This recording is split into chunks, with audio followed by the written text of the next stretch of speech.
ഒരു ഷൂട്ടിംഗ് കഴിഞ്ഞ് വന്നുകൊണ്ടിരിക്കുകയാണ്. നമ്മുടെ ഈ സെഷൻ ഒരു 10 മിനിറ്റോട് കൂടി വിനയ് ഈ സെഷനിലേക്ക് ജോയിൻ ചെയ്യും എന്ന് വിചാരിച്ചുകൊണ്ട് ഈ സെഷൻ ഞങ്ങൾ ആരംഭിക്കുകയാണ്. ലോകപ്രശസ്തയായ ചലച്ചിത്ര നിരൂപക ലോറ മുൾവേ ഒരിക്കൽ നമ്മുടെ മൊത്തം ചലച്ചിത്രത്തെ പെണ്ണിലേക്കുള്ള ആണിൻ്റെ ഒളിഞ്ഞും തെളിഞ്ഞുമുള്ള നോട്ടമാണ് സിനിമ എന്നും സിനിമ ഒരു ആൺ നോട്ടത്തിൻ്റെ കലയാണ് എന്നും പറഞ്ഞു വച്ചിട്ടുണ്ട്. ആ ആൺ നോട്ടത്തിൻ്റെ കലയുടെ തുടർച്ചകൾക്കിടയിലാണ് നമ്മുടെ കാലം ഒരു പെൺനോട്ടത്തിലേക്ക് ചലച്ചിത്രം ഉൾപ്പെടെയുള്ള മാധ്യമങ്ങൾ മാറേണ്ടതിൻ്റെ ആവശ്യകതയിലേക്ക് ഒരു സിനിമ ഒരുപക്ഷെ മലയാളത്തിൽ അതിൻ്റെ ഇത്രയും കാലത്തെ ചരിത്രത്തെയൊക്കെ ചോദ്യം ചെയ്തുകൊണ്ട് ചലച്ചിത്രത്തിൻ്റെ ഉള്ളടക്കത്തെയും അതിൻ്റെ പരിചരണ രീതികളെയും അതിൻ്റെ നിലവിലുള്ള ക്ലീശകളെയൊക്കെ ചോദ്യം ചെയ്തുകൊണ്ട് ഒരു പുതിയ സിനിമ ഉണ്ടാക്കുകയാണ്. ആ സിനിമ ഉണ്ടാക്കിയ ചലച്ചിത്ര പ്രവർത്തകരാണ് നമ്മളോടൊപ്പമുള്ളത്. ഒപ്പമിരിക്കുന്നത് ആട്ടത്തിൻ്റെ സംവിധായകൻ ആനന്ദ് ഏകർഷി, ഒപ്പം ആട്ടത്തിലൊരു പ്രധാന കഥാപാത്രം അവതരിപ്പിച്ച നന്ദനുണ്ണി ആണ് എൻ്റെ കൂടെ ഇരിക്കുന്നത്. ഈ സിനിമ കണ്ടവർക്കറിയാം, 13 അംഗങ്ങളുള്ള ഒരു നാടക ട്രൂപ്പും ആ നാടക ട്രൂപ്പ് കൊച്ചിയിലെ ഒരു സ്ഥലത്ത് സംഗമിക്കുകയും ഒരു രാത്രിയിലൂടെ കടന്നു പോകുന്ന ആ സംഘത്തിനിടയിൽ ഒരു ക്രൈം സംഭവിക്കുകയും ആ ക്രൈമുമായി നടക്കുന്ന അന്വേഷണവും ആ അന്വേഷണത്തെ ചൊല്ലിയുള്ള അല്ലെങ്കിൽ ആ അന്വേഷണത്തിൽ ഇടപെട്ടുകൊണ്ടിരിക്കുന്ന പലതരം ആർട്ടിസ്റ്റുകളെയും ഒപ്പം ആർട്ടിനെ തന്നെ പ്രശ്നവൽക്കരിച്ചുകൊണ്ട് നാടകമെന്ന മാധ്യമത്തെ തന്നെ പ്രശ്നവൽക്കരിച്ചുകൊണ്ട് കല എന്താണ് ആത്യന്തികമായി നമ്മളോട് ചെയ്യുന്നത് എന്നും കലയിലൂടെ മനുഷ്യരെ കൂടുതൽ മെച്ചപ്പെട്ടവരാക്കാമെന്നും ഈ ലോകത്തെ കൂടുതൽ നവീകരിക്കാം എന്നുമുള്ള ആലോചനയൊക്കെ ചർച്ചയ്ക്ക് വെക്കുകയും അടിസ്ഥാനപരമായിട്ട് സ്ത്രീയോടുള്ള കാര്യത്തിൽ മനുഷ്യൻ എത്ര നവീകരിക്കപ്പെട്ടാലും സ്ത്രീയുടെ കാര്യം എത്തുമ്പോൾ മനുഷ്യൻ അനുഭവിക്കുന്ന ചില പരിമിതികളെയും ചില വെല്ലുവിളികളെയും സാമൂഹികമായി മൊത്തത്തിൽ നമുക്ക് പുരുഷൻ എന്ന ആ പല ലോകങ്ങൾ പാർക്കുന്ന ആ ആൺ ലോകം എങ്ങനെയാണ് ഈ ലോകത്തെ സ്ത്രീയെ സമീപിക്കുന്നത് എന്നുകൂടി പറഞ്ഞു വെക്കുന്ന ഒരു രാഷ്ട്രീയം പറഞ്ഞു വെക്കുന്ന സിനിമയാണ് തീർച്ചയായും ആട്ടം. ആ ആട്ടത്തിൻ്റെ ആദ്യ ഇടപെടൽ എന്ന നിലയിൽ ഒരുപക്ഷെ ആനന്ദ് ഏകർഷി ഈ സിനിമ ചെയ്യുമ്പോൾ തീർച്ചയായും ഒരുപക്ഷെ ഒരു 10 വർഷം മുമ്പ് ഈ സിനിമ ഇങ്ങനെ കേരളത്തിൽ ഈ നിലയിൽ ഡിസ്കസ് ചെയ്യാൻ പാകത്തിലുള്ള ഒരന്തരീക്ഷം കേരളത്തിൽ സാമൂഹികമായി അല്ലെങ്കിൽ കലയുടെ മേഖലയിലൊക്കെ നിലനിൽക്കുന്നുണ്ടായിരുന്നു എന്ന സംശയം എനിക്കുണ്ട്. തീർച്ചയായും ഈ കാലം പല നിലയിലുണ്ടാക്കുന്ന കലയുടെ മുകളിൽ പല നിലയിലുണ്ടാക്കുന്ന ചില സമ്മർദ്ദങ്ങളുണ്ട്. ആ സമ്മർദ്ദ സ്ഥാനങ്ങളിൽ ഒരിടത്ത് നിന്നാണ് ആട്ടം സംഭവിക്കുന്നത് എന്നാണ് ഞാൻ തീർച്ചയായും കരുതുന്നത്. ഒരുപക്ഷെ മലയാളത്തിൽ ഇത്രയും ഒരു ചലച്ചിത്രമേളകൾ, ഗോവൻ ചലച്ചിത്രമേളയും തിരുവനന്തപുരത്ത് നടന്ന അന്താരാഷ്ട്ര ചലച്ചിത്രോത്സവത്തിലുമൊക്കെ ഏറ്റവും പ്രധാനപ്പെട്ട ഒരു കാഴ്ചാനുഭവമായിട്ട് ആട്ടം മാറുമ്പോഴും ചർച്ച ചെയ്യപ്പെടുമ്പോഴും തീർച്ചയായും നമ്മൾ ഒരു പുതിയ സ്റ്റെപ്പ് സിനിമയിൽ എടുക്കുമ്പോൾ നമ്മൾ ചില ലോക സിനിമകൾ കണ്ടതിൻ്റെയും ലോക സിനിമയിൽ ഉണ്ടായിക്കൊണ്ടിരിക്കുന്ന മാറ്റങ്ങളെയും ആ റെഫറൻസിലേക്കൊക്കെ നമ്മൾ തീർച്ചയായും നമ്മുടെ ചർച്ചകൾ വികസിക്കാറുണ്ട്. ആട്ടം എന്ന ഈ ചലച്ചിത്രം ഉണ്ടാകുന്നതിനുള്ള അല്ലെങ്കിൽ ആ ഒരു തോന്നലിലേക്ക് ആ ഒരു യാത്രയെക്കുറിച്ച് നമുക്ക് ചർച്ച ചെയ്ത് ഈ സെഷൻ ആരംഭിക്കാം എന്ന് കരുതുന്നു. ആ ചർച്ചയിലേക്ക് ആനന്ദ് ഏകർഷിയെ ക്ഷണിക്കും. എല്ലാവർക്കും നമസ്കാരം. ആദ്യം തന്നെ 1-2 കാര്യങ്ങൾ പറഞ്ഞോട്ടെ. ഇവിടെ നമ്മുടെ സിനിമയിലെ നായിക എത്തേണ്ടിയിരുന്നതാണ്. പക്ഷെ ഇന്നലെ രാത്രി ഞാൻ വിളിച്ചപ്പം നല്ല പനി, പ്രൊമോഷൻസിൻ്റെയൊക്കെ ഓട്ടം കൊണ്ടായിരിക്കണം. ഇന്ന് തീരെ വയ്യ. രാവിലെ ആയപ്പോൾ മാറുമെന്ന് വിചാരിച്ചു, പക്ഷേ തീരെ വയ്യാത്തതുകൊണ്ടും തൊണ്ടയൊക്കെ പ്രോബ്ലം ആയതുകൊണ്ടാണ് പുള്ളിക്കാരിക്ക് എത്താൻ പറ്റുന്നത്. വിനയ് ഇപ്പോൾ എത്തും. ഇവിടെ വന്നിരിക്കുന്ന എല്ലാവർക്കും നമസ്കാരം, നന്ദി. ഈ സിനിമ ആട്ടം ഉണ്ടാവുന്നത്, ഈ ആട്ടം സിനിമയെക്കുറിച്ച് ഇത്രയും ഗംഭീരമായിട്ടൊന്നും എനിക്ക് സംസാരിക്കാൻ പറ്റില്ല കേട്ടോ. ഇത്രയും ഈ ഒരു വാക്ചാതുര്യത്തോടൊന്നും എനിക്ക് സംസാരിക്കാൻ പറ്റില്ല. പക്ഷേ ഈ സിനിമ ഉണ്ടായൊരു കഥ എന്ന് പറഞ്ഞാൽ ഒരുപക്ഷെ വളരെ വളരെ യാദൃശ്ചികമായി സംഭവിച്ച അതാണ് ആട്ടം ശരിക്കും. കാരണം ഇതിൽ അഭിനയിച്ച 12 ആണുങ്ങളും ഒരു പെൺകുട്ടിയുമുള്ള ഒരു സിനിമയാണ് ആട്ടം. 12 ആണുങ്ങളും ഒരു പെൺകുട്ടിയുള്ള ഒരു നാടക സംഘത്തിൽ നേരത്തെ പറഞ്ഞ പോലെ ഒരു ക്രൈം നടക്കുകയും ആ ക്രൈമിനെ തുടർന്നുള്ളൊരു പ്രൊസീജിയറൽ ചേംബർ സസ്പെൻസ് ഡ്രാമയാണ് സിനിമ. ഇത് ഉണ്ടാവുന്നത് ആക്ച്വലി ഇതിനകത്ത് അഞ്ജലി എന്ന് പറഞ്ഞ നായികയുടെ കഥാപാത്രവും ഹരി എന്ന് പറഞ്ഞ ഷാജോൺ ചേട്ടൻ്റെ കഥാപാത്രവും മാറ്റി നിർത്തിയാൽ ബാക്കി 11 പേരും എനിക്ക് 10-18 വർഷമായിട്ട് അറിയാവുന്ന നാടകക്കാരാണ്. ഞങ്ങളെല്ലാവരും തന്നെ ലോകധർമ്മി എന്ന് പറഞ്ഞൊരു സംഘത്തിലെ തിയേറ്റർ ആക്ടേഴ്സ് ആയിരുന്നു. വിനയ് ഉൾപ്പെടെ. അവിടെ നിന്നാണ് വിനയ് പിന്നെ പൂനെ ഫിലിം ഇൻസ്റ്റിറ്റ്യൂട്ടിലോട്ട് പോകുന്നത്. ആക്ച്വലി ഒരു കോവിഡിൻ്റെ സമയത്ത് ഒരു ദിവസത്തെ ഒരു യാത്ര പോകുന്നു. ആ സമയത്ത് ഞാൻ വേറെ ഒരു സ്ക്രിപ്റ്റ് എഴുതിക്കൊണ്ടിരിക്കുകയാണ്, കംപ്ലീറ്റ്ലി വേറൊരു സ്ക്രിപ്റ്റ് എഴുതിക്കൊണ്ടിരിക്കുന്നു. അപ്പോൾ ഈ യാത്ര കോവിഡിൻ്റെ യാത്ര പോയപ്പോൾ വിനയ് ആണ് എൻ്റെ അടുത്ത് വന്ന് പറഞ്ഞത്. ഒരു ദിവസം രാത്രി ഇരിക്കാൻ നേരത്തെ എൻ്റെ അടുത്ത് പറഞ്ഞു, എടാ നിനക്ക് ഇവർക്ക് വേണ്ടി ഒരു സിനിമ എഴുതാൻ പറ്റുമോ? ഇവരൊക്കെ വർഷങ്ങളായിട്ട് എൻ്റെ കൂടെ ഉള്ളവരാണ്. അപ്പോൾ എനിക്ക് ഇവരെ സിനിമയിലോട്ട് കൊണ്ടുവരണം എന്നുണ്ട്. ഇവർ ഗംഭീര തിയേറ്റർ ആക്ടേഴ്സാണ്. പക്ഷേ എനിക്ക് ഇവർക്ക് വേണ്ടി ഒന്നും ചെയ്യാൻ പറ്റിയിട്ടില്ല. ഇവരെ എനിക്ക് സാമ്പത്തികമായിട്ട് എത്ര സഹായിക്കാൻ പറ്റും, എത്ര പ്രാവശ്യം ചെയ്യാൻ പറ്റും? ഇവരെല്ലാവരും ഗംഭീര തിയേറ്റർ ആക്ടേഴ്സാണ്. പക്ഷേ ഇവരെല്ലാവരും തന്നെ ഓൾമോസ്റ്റ് എല്ലാവരും തന്നെ ഡെയിലി വേജസിന് ജോലി ചെയ്യുന്ന ആളുകളാണ്. ഇപ്പം ലോഡിങ് അൺലോഡിങ് ചെയ്യുന്ന ആളാണ് സൽമൻ ചേട്ടൻ. അല്ലെങ്കിൽ ഒരു എന്താ പറയുക, വീട് പെയിൻറ്റിങ് പണിക്ക് പോകുന്ന ഒരാളുണ്ട് അരിച്ചേട്ടൻ എന്ന് പറഞ്ഞാൽ. അല്ലെങ്കിൽ ടൈല് പണിക്ക് പോകുന്ന ഒരാളുണ്ട്. അപ്പോൾ ഈ ജോലികളെല്ലാം തന്നെ നല്ല ജോലികളാവുമ്പോഴും സാമ്പത്തികമായിട്ട് ക്ലേശം എന്ന് പറയുന്നത് ഒരു വലിയ ഫാക്ടറാണ്. ഇവരുടെ അതിയായ ആഗ്രഹം അഭിനയിക്കാൻ ആണെന്നിരിക്കെ അഭിനയത്തിലൂടെ ഇവർക്ക് ഒരു വരുമാനം ഉണ്ടാവുന്നില്ല. നാടകത്തിലൂടെ വളരെ ബസ് കൂലിക്കുള്ള പൈസ മാത്രമേ കിട്ടുന്നുള്ളൂ. അപ്പോൾ വിനയുടെ ഒരു തോട്ടാണ്, വിനയാണ് എൻ്റെ അടുത്ത് പറഞ്ഞത്, ഇങ്ങനൊരു സാധനം ഇവരെ ചെയ്യാൻ പറ്റുമോ, ഇങ്ങനൊരു സിനിമ നിനക്ക് എഴുതാൻ പറ്റുമോ? ഈ 11 പേർ അന്ന് വന്ന 11 പേരാണ്. ആക്ച്വലി ഞങ്ങളുടെ ലോകധർമ്മിയിൽ വേറെ കുറേ ആക്ടേഴ്സ് ഉണ്ട്. അവരെന്തുകൊണ്ടോ ആ യാത്രയിൽ അന്ന് വന്നില്ല. അപ്പോൾ അന്ന് വന്ന് ഈ 11 പേര് ഇപ്പം എന്ന് പറഞ്ഞു. സത്യം പറഞ്ഞാൽ അന്ന് രാത്രിയിൽ അവിടെ നിന്ന് കിടക്കാൻ നേരത്ത് ഞാൻ ആലോചിച്ചു, എനിക്ക് ഭയങ്കര എംബാരസിംഗ് ആയിട്ട് തോന്നി. കാരണം ഞാൻ എഴുതിക്കൊണ്ടിരുന്ന സിനിമയിൽ വിനയനെ പോലും ആലോചിച്ചിട്ടില്ല. ഞാൻ ഇവരെ ആരെയും ആലോചിച്ചില്ല അഭിനയിപ്പിക്കാനായിട്ട്, മറിച്ച് അത് വിനയ് ആലോചിച്ചു. അപ്പോൾ എനിക്ക് തോന്നി അത് ഞാൻ ചെയ്യേണ്ട ഒരു കാര്യമാണെന്ന് തോന്നി. അങ്ങനെ പിന്നീട് തിരിച്ച് വീട്ടിൽ വരുന്നു, ആ എഴുതിക്കൊണ്ടിരുന്ന സാധനം മാറ്റി ഇതിലേക്ക് നീങ്ങുകയാണ്. അപ്പോഴും പ്രശ്നം 11 പേരെ എങ്ങനെ മെയിൻ കാസ്റ്റായിട്ട് വെച്ച് 11 പേർക്ക് എങ്ങനെ ഒരു വലിയ റോള് കൊടുക്കും, അത് എങ്ങനെ സംഭവിക്കുമെന്ന് വിചാരിച്ചിരിക്കുന്ന സമയത്ത് ഞാൻ പറയുന്നത് ശരിക്കും എനിക്ക് ഒട്ടുമിക്ക തിരക്കഥാകൃത്തുകളും സമ്മതിക്കുന്ന ഒരു കാര്യമായിരിക്കും, വലിയ കോംപ്ലിക്കേഷൻ ഒന്നും ഇല്ലാതെയാണ് കഥ ഉണ്ടാകുന്നത്. അത് പിന്നെ ഡെവലപ്പ് ചെയ്തിട്ടാണ് അതിന് വലിയ ഡെപ്തും അതിന് ചർച്ചയും അതിനെ ചുറ്റിപ്പറ്റി പല പല വായനകളും ഒക്കെ ഉണ്ടാകുന്നതിന് ശേഷമാണ്. അത് ആദ്യം ഉണ്ടാകുന്നത് വളരെ സിംപ്ലിസ്റ്റിക് ടേംസിലാണ്.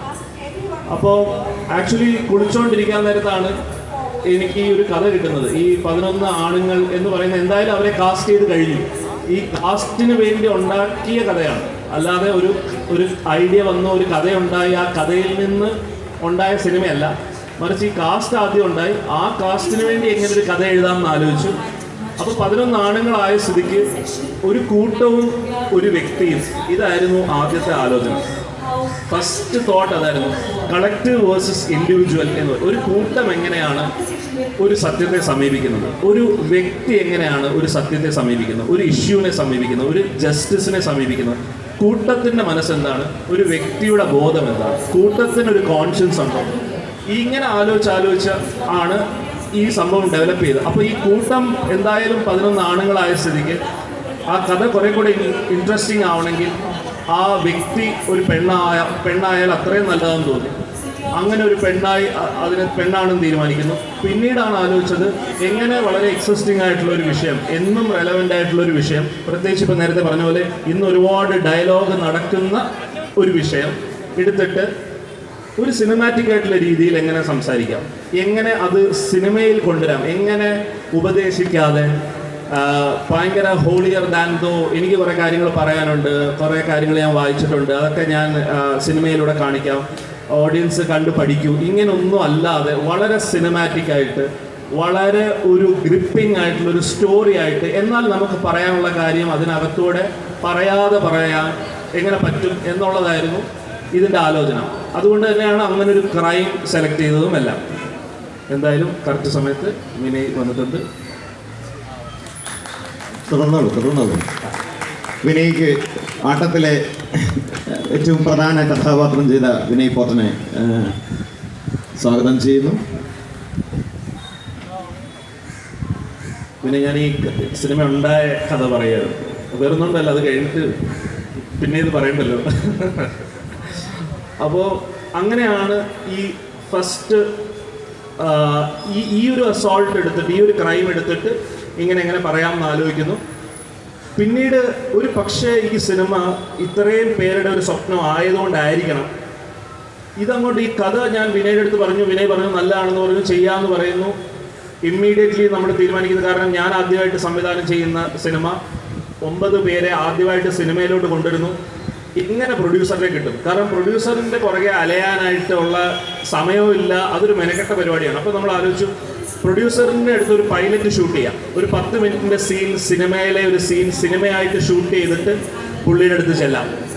അങ്ങനെ നമ്മൾ ചെയ്ത ഒരു, എൻ്റെ ഫ്രണ്ടിൻ്റെ നിന്ന് ഒരു 1.5 ലക്ഷം രൂപ കടം വാങ്ങിച്ച് ഒരു 10 മിനിറ്റിൻ്റെ സീൻ ഷൂട്ട് ചെയ്തു. ആ സീനുമായിട്ടാണ് ഞങ്ങൾ പ്രൊഡ്യൂസറിനെ കാണാൻ പോകുന്നത്. അപ്പോൾ ഈ പ്രൊഡ്യൂസറിനെ കണ്ട്, ഈ അജിത് ജോയ് എന്നാണ് പുള്ളിയുടെ പേര്, അപ്പം ജോയ് മൂവി പ്രൊഡക്ഷൻസിൻ്റെ അജിത് ജോയിനെ കാണുന്നു. മുകുന്ദനുണ്ണി അസോസിയേറ്റ്സ് ഒക്കെ ചെയ്ത പ്രൊഡ്യൂസറാണ്. അപ്പോൾ പുള്ളിയെ കാണിച്ച് ഞാൻ ഈ 10 മിനിറ്റിൻ്റെ സീൻ കാണിച്ചു. ഈ 10 മിനിറ്റിൻ്റെ സീൻ കാണിച്ച് കഴിഞ്ഞപ്പോൾ ഉടനെ കണ്ടു കഴിഞ്ഞ ഉടനെ പുള്ളി ചോദിച്ചു, നിങ്ങൾക്ക് ഇത് എപ്പോൾ ചെയ്യണം എന്ന് ചോദിച്ചു. അപ്പോൾ നമുക്ക് ഭയങ്കര വിശ്വസിക്കാൻ പറ്റാത്ത പോലെ തോന്നി. കാരണം എപ്പോൾ ചെയ്യണം ചോദിച്ചു, എന്താ ബഡ്ജറ്റ് എന്ന് ചോദിച്ചു. ഞാൻ പറഞ്ഞു നമുക്ക് ഇത്ര 4 മാസത്തിന് സ്റ്റാർട്ട് ചെയ്യാമെന്ന് പറഞ്ഞു. പുള്ളി അത് ഓക്കെ പറയുന്നു. പടം സ്റ്റാർട്ടാവുന്നു. ആക്ച്വലി വിനയ് എൻ്റെ അടുത്ത് ഇത് നിനക്ക് ചെയ്യാൻ പറ്റുമോ എന്ന് ചോദിച്ചതിൽ നിന്ന് ഒരു 9 മാസത്തിനകത്ത് സിനിമയുടെ ഷൂട്ടിംഗ് കഴിഞ്ഞു, എഡിറ്റിംഗ് കഴിഞ്ഞു, മിക്സിങ് കഴിഞ്ഞു. അങ്ങനെ വളരെ ഫാസ്റ്റായിട്ട് നടന്ന ഒരു പ്രൊജക്റ്റാണ് ഈ സിനിമ. അതാണ് ഇതിൻ്റെ ഒരു ജേണി എന്ന് വളരെ ഞാൻ ചുരുക്കത്തിലാണ് പറഞ്ഞാൽ വിശ്വസിക്കുന്നു. തീർച്ചയായും ഒരു സിനിമ നമ്മുടെ മുന്നിൽ എത്തുന്നതിന് മുമ്പുള്ള ഒരു സംവിധായകൻ ഭാവന ചെയ്യുന്നതും അതിനോടൊപ്പമുള്ള അദ്ദേഹത്തിൻ്റെ സംഘർഷങ്ങളും സഹനങ്ങളും ഒക്കെ, അത് ചുരുക്കിയാണ് അദ്ദേഹം പറഞ്ഞത്. എന്തായാലും വലിയ വേദനകളിലൂടെ ഒക്കെ കടന്നുകൊണ്ടാണ് എപ്പോഴും നല്ല സൃഷ്ടികൾ ലോകത്തുണ്ടാകാറുള്ളത് എന്നതിന് ഒരു ഉദാഹരണവും കൂടി ആനന്ദേകർഷി എന്ന ആ മനുഷ്യൻ്റെ അനുഭവം കൂടി നമ്മളോട് ആ കലയുടെ ചരിത്രത്തോടൊപ്പം ചേർത്ത് വെച്ചു. തീർച്ചയായും ആട്ടം എന്ന സിനിമ, അതിൻ്റെ ഒരു പ്രമേയ സഞ്ചാരം എന്ന് പറയുന്നത് ഏതെങ്കിലും ഒരാളെ കേന്ദ്രീകരിച്ചുകൊണ്ടല്ല എന്നുള്ളതാണ് അതിൻ്റെ മൊത്തം ഡിസൈൻ എന്ന് പറയുന്നത്.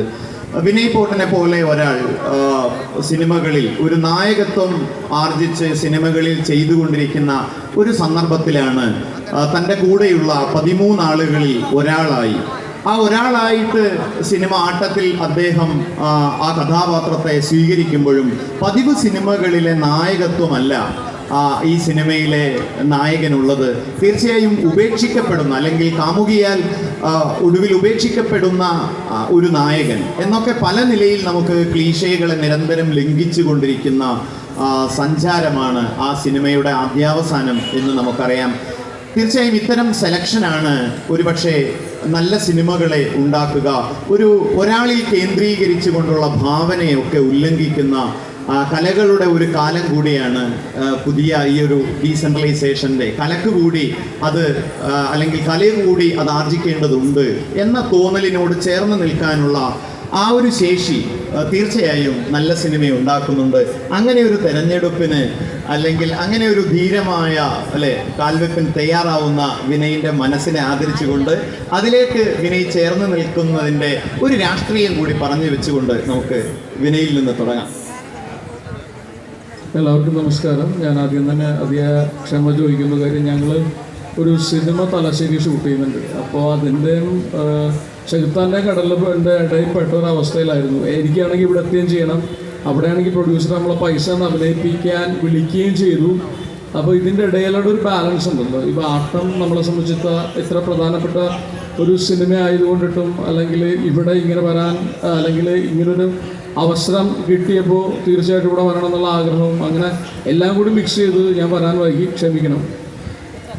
ആട്ടത്തിനെ സംബന്ധിച്ച് പറയുകയാണെങ്കിൽ ഞാൻ ജോബി ചേട്ടൻ പറഞ്ഞതിന് ഉത്തരം പറയുകയാണെങ്കിൽ ആട്ടം പലപ്പോഴും ഇപ്പം ഞങ്ങൾ എല്ലാവരും നാടകക്കാരാണ്. അപ്പോൾ പലപ്പോഴും ഞാനെന്ന് പറയുന്ന ഒരു വ്യക്തി നമ്മൾ അത് പലപ്പോഴും സിനിമയിൽ ഞാൻ അപ്ലൈ ചെയ്യാറുണ്ട്. പക്ഷേ ഞാൻ ആട്ടത്തിനെ കുറിച്ച് പറയുകയാണെങ്കിൽ ഇപ്പോൾ ഞാനെന്ന് പറയുന്ന വ്യക്തിക്കോ അല്ലെങ്കിൽ ഞാൻ അവതരിപ്പിച്ച കഥാപാത്രത്തിൻ്റെ പ്രസക്തിയോ എന്നെ ബാധിച്ചിരുന്നില്ല. നമ്മൾ ഇത്തരം ഞാൻ ഒരു സിനിമയിൽ വന്നിട്ട് ഇപ്പോൾ 15 വർഷമായി.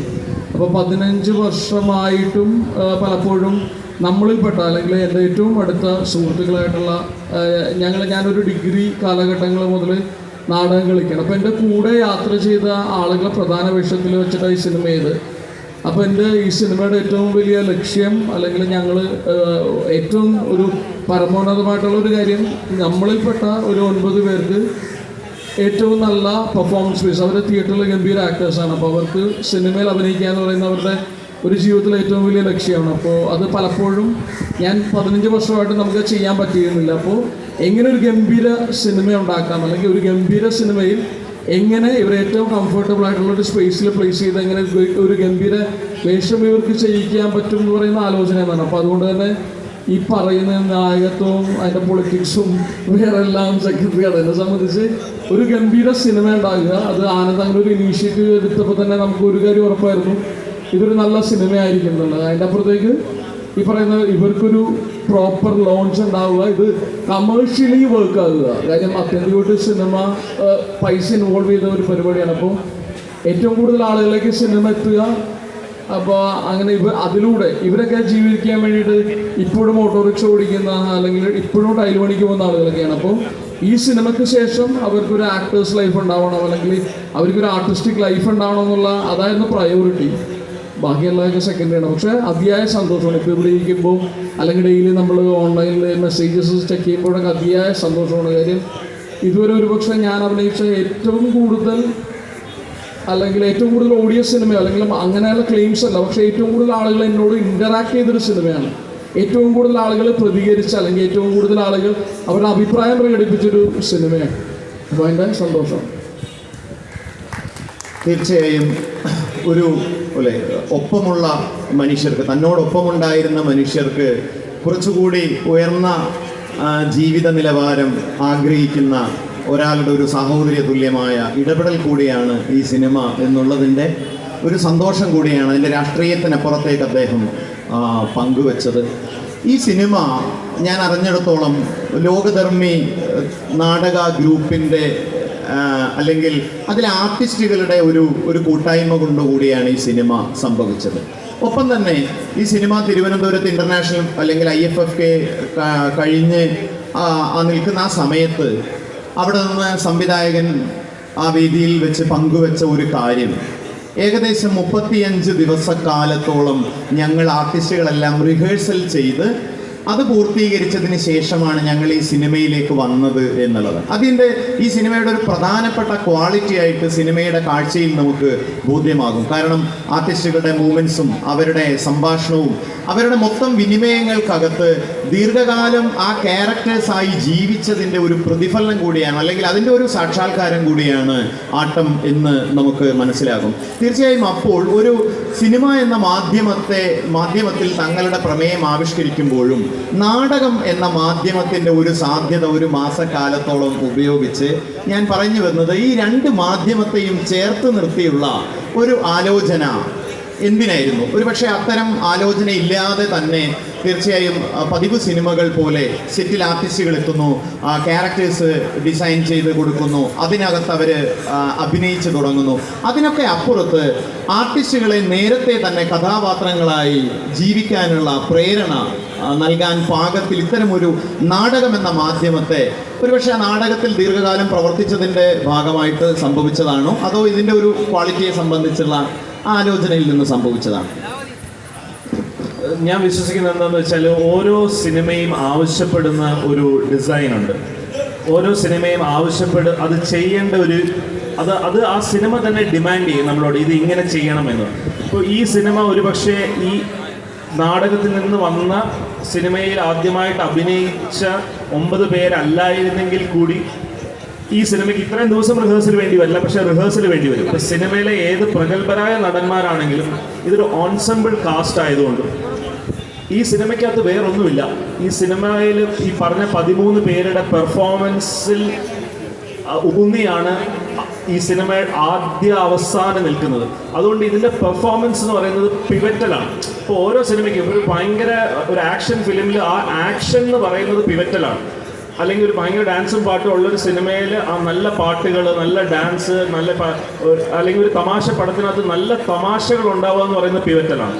എന്ന് പറഞ്ഞ പോലെ ഈ സിനിമയുടെ പിവറ്റൽ ഫാക്ടർ എന്ന് പറയുന്നത് എക്സ്ട്രീംലി ഇൻറ്റൻസ് ആയിട്ടുള്ള പെർഫോമൻസസ് ആണ്. അപ്പോൾ അത് നമുക്ക് അച്ചീവ് ചെയ്യാനായിട്ട് എന്താ വേണ്ടതെന്ന് ഞാൻ ആലോചിച്ചുള്ളൂ. എല്ലാ സിനിമയ്ക്കും റിഹേഴ്സൽ വേണം എന്നുള്ളൊരു അഭിപ്രായം എനിക്ക് ഒട്ടുമില്ല. പക്ഷെ ഈ സിനിമയ്ക്ക് ഈവൻ സിനിമയിലുള്ള നടന്മാരായിരുന്നു എടുത്തിരുന്നെങ്കിൽ പോലും ചുരുങ്ങിയതൊരു 10 ദിവസമെങ്കിലും റിഹേഴ്സൽ വേണ്ടി വന്നേനെ. പിന്നെ ഇവരെ എന്തുകൊണ്ട് 35 ദിവസം റിഹേഴ്സൽ ചെയ്തു എന്ന് വെച്ചാൽ ഇവരെല്ലാവരും തന്നെ ഗംഭീര തിയേറ്റർ ആക്ടേഴ്സാണ്. സ്റ്റേജിലാണ് പക്ഷേ ഇവരുടെ അഭിനയം. അതുകൊണ്ട് തന്നെ ഇവരൊരു 10-20 വർഷമായിട്ട് ശീലിച്ചിരിക്കുന്ന അഭിനയ രീതി എന്ന് പറഞ്ഞു കഴിഞ്ഞാൽ ബോഡിയും സൗണ്ടുമാണ് ഇവരുടെ മെയിൻ ആയിട്ടുള്ള അഭിനയത്തിൻ്റെ ടൂൾ എന്ന് പറയുന്നത്. സട്ടിലിറ്റി അല്ല. കാരണം സ്റ്റേജിൽ ഇവിടെ നിന്നുകൊണ്ട് ആ ബാക്കിലിരിക്കുന്ന ആൾ, ഞാനിപ്പോൾ ഇവിടെ ഇരുന്നുകൊണ്ട് വളരെ സട്ടിലായിട്ട് എൻ്റെ വിഷമങ്ങളൊക്കെ കാണിച്ചാൽ ആ ബാക്കിലിരിക്കുന്ന ആൾ അറിയാൻ പോലും പോകുന്നില്ല. അപ്പോൾ അങ്ങനെ അതിൻ്റെ വളരെ ഓപ്പോസിറ്റ് ആയിട്ടുള്ള രീതിയിൽ ട്രെയിൻഡ് ആയിട്ടുള്ള ഒരു ആക്ടേഴ്സിനെ, അതും 10-20 വർഷമായിട്ട് ട്രെയിൻഡ് ആയിട്ടുള്ള ആക്ടേഴ്സിനെ എങ്ങനെ അൺലേൺ ചെയ്യിപ്പിക്കാം എന്നുള്ളത് വലിയൊരു ടഫ് സിനാരിയോ ആയിരുന്നു.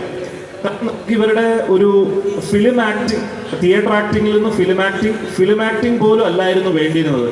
Absolute behaviour. ഇപ്പോൾ ഇവിടെ ഇരിക്കുമ്പോൾ നമ്മൾ സംസാരിക്കുന്ന പോലെ, ഇപ്പോൾ അല്ലെങ്കിൽ ഇവിടെ നിങ്ങൾ ഇരിക്കുമ്പോൾ നിങ്ങൾ എത്രത്തോളം റിയലായിട്ടാണോ ബിഹേവ് ചെയ്യുന്നത് അത്രത്തോളം റിയലായിട്ട് ക്യാമറയുടെ മുമ്പിൽ ബിഹേവ് ചെയ്യണമെങ്കിൽ അവരുടെ ഡയലോഗ്സ് അവർ ഓർക്കേണ്ട ഗതി വരരുത്. അപ്പോൾ നമുക്ക് ഈ സിനിമ കഴിഞ്ഞ് ഒരുപാട് പേര് ചോദിച്ചാൽ നമുക്ക് വളരെ കോംപ്ലിമെൻ്റ് ആയിട്ട് തോന്നിയിരിക്കുന്ന ഒരു കാര്യം വെച്ചാൽ എല്ലാവരും ചോദിക്കും, ഇത് സ്ക്രിപ്റ്റഡ് ആയിരുന്നോ അതോ ഒരു ക്യാമറ വെച്ചിട്ട് ഇതാണ് പറയേണ്ടതെന്ന് പറഞ്ഞിട്ട് നിങ്ങൾ ആക്ടേഴ്സിനെ വിട്ടുകൊടുക്കുകയായിരുന്നോ, അവരിഷ്ടമുള്ളത് പറയുമായിരുന്നോ? അല്ല, ഇതിനകത്തെ ഓരോ ആക്ഷനും ഓരോ വരിയും സ്ക്രിപ്റ്റഡ് ആണ്. ടു ദ എക്സ്റ്റെൻറ്റ് വേറെ ഇപ്പോൾ ഇതിനകത്തൊരു സീനുണ്ട്. അതിനകത്ത് വിനയ് വേറൊരാളുടെ വണ്ടി ഓടിച്ചു പോകുന്ന ഒരു സീനുണ്ട്. ആ വേറൊരാളുടെ പുതിയൊരു വണ്ടി ഓടിച്ച അയാൾ ജംഗ്ഷനിലെത്തുമ്പോൾ ഇൻഡിക്കേറ്റർ ഇടാകുമ്പോൾ ഇൻഡിക്കേറ്ററിന് പകരം വൈപ്പർ ഓൺ ചെയ്യുന്ന ഒരു കാര്യമുണ്ട്. അത് അത്രയും ഡീറ്റെയിലിൽ ഇത് സ്ക്രിപ്റ്റഡ് ആണ്. നമ്മളൊരു പുതിയ വണ്ടി ഓടിക്കുമ്പോൾ നമുക്ക് സൈഡ് മാറിപ്പോകുന്ന പോലെ അത്രയും ഡീറ്റെയിൽ സ്ക്രിപ്റ്റഡ് ആണ്. പക്ഷേ ഈ റിഹേഴ്സൽ കാരണം ഇവർ അഭിനയിച്ച് ചെയ്ത് ഇവർക്ക് ഡയലോഗൊക്കെ ഒരു 10-15 മിനിറ്റ് വേണമെങ്കിൽ ഒറ്റയടിക്ക് ചെയ്ത് തീർക്കാൻ പറ്റുന്ന ലെവലിൽ ഈ ആക്ടേഴ്സിന് ഡയലോഗ് ഇവരുടെ ഒരു ഉപബോധ മനസ്സിൽ പോയതുകൊണ്ട് അവർ ബിഹേവ് ചെയ്ത് തുടങ്ങി.